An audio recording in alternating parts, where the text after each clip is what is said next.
Hindi ko inaasahan na ganun ang kanya.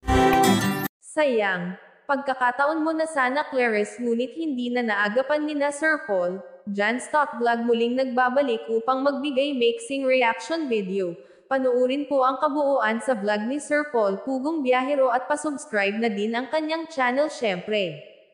Muling binalikan nga ni na Sir Paul si Clarice para sakaling maisalba pa ito sa maagang pag-aasawa para makapag-aral muna.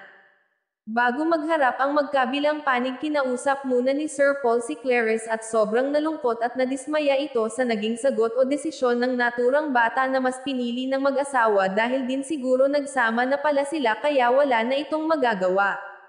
Ganun pa man, at least nagawa naman ni Sir Paul ang lahat para ilagay sana si Clarice sa alam niyang ikabubuti nito, ngunit nabigo. Nag-iwan na lang ng mensahe para sa kanila ng kanyang kinakasama at nirespeto na lang nila ang naging desisyon nila dahil nga, andyan na. Bago tayo magtipon, mag-usap-usap, gusto mo ba talagang mag-asawa na o hindi? Gusto mo. Nang marinig ko ang kanyang naging desisyon, nakaramdam ako ng pagkadismaya at lungkot dahil hindi ko inaasahan na ganun ang kanyang magiging sagot. So ibig sabihin, talagang kayo nung lalaki nagsasama na. Okay. Magsamang mabuti ha.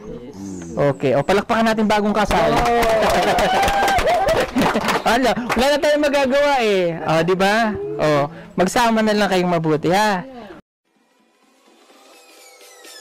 Peace.